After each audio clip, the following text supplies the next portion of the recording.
एक गांव में एक प्यारी लड़की रहती थी जिसका नाम माया था। एक दिन गांव में एक अफवाह फैल गई कि पास के गांव में एक डरावनी चुड़ैल रहती है जिसका नाम तंत्रा है।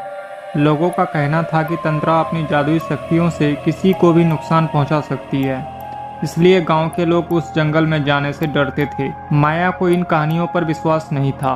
वह जानना चाहती थी कि क्या यह सच है या बस लोगों की कल्पना। तब माया ने एक दिन हिम्मत जुटाई और जंगल की ओर चल पड़ी।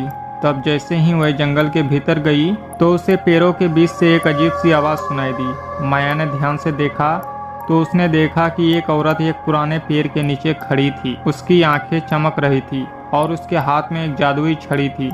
तब माया समझ गई कि यह वही चुड़ैल तंत्रा है। तंत्रा ने माया को देखते ही कहा, तुम्हें यहाँ नहीं आना चाहिए था। लोग मुझसे डरते हैं और तुम्हें भी डरना चाहिए। तब माया ने जवाब दिया, मैं डरने नहीं आई हूँ, मैं सिर्फ सच जानना चाहती हूँ। तब तंत्रा हंसी और बोली, सच जानने की इच्छा हर किसी में होती है, लेकिन हर कोई उसे सहन नहीं कर सकता। तब तंत्रा ने माया को अपने पास बुलाया और उसके सामने एक शर्त रखी। उसने कहा, मैं तुम्हें 3 चुनौतियां दूंगी। अगर तुमने उसे पार कर लिया तो मैं तुम्हें अपना सच बता दूंगी और तुम सुरक्षित गांव लौट जाओगी। लेकिन अगर तुम असफल हुई तो तुम्हें हमेशा के लिए यहाँ रहना पड़ेगा। तब माया ने बिना डरे तंत्रा की शर्त स्वीकार कर ली। पहली चुनौती थी एक जादुई झील से एक बूंद पानी लाना जो कहीं दिखती नहीं थी। माया ने अपने दिल की आवाज सुनी और ध्यान से जंगल का निरीक्षण किया। उसने महसूस किया कि एक पेड़ के पत्ते की सतह पर एक बूंद पानी चमक रही थी। उसने उस बूंद को ले लिया और तंत्रा को दिखाया। दूसरी चुनौती थी जंगल के भीतर छुपी एक विशेष फूल को खोजना जो केवल रात में खिलता था। माया ने रात का इंतजार किया और एक छोटे से चमकीले फूल को देखा।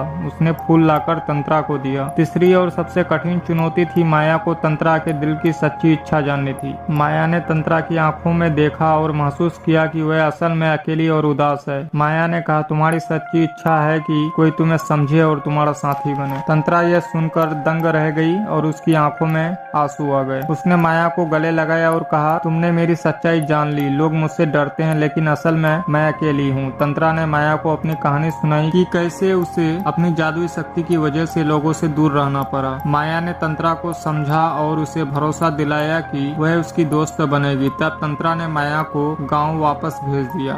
माया ने गांव के लोगों को तंत्रा की असली कहानी बताई और समझाया कि वह कोई डरावनी चुड़ैल नहीं है बल्कि एक अकेली औरत है। इस तरह माया और तंत्रा की दोस्ती ने गांव के लोगों के दिल को बदल दिया।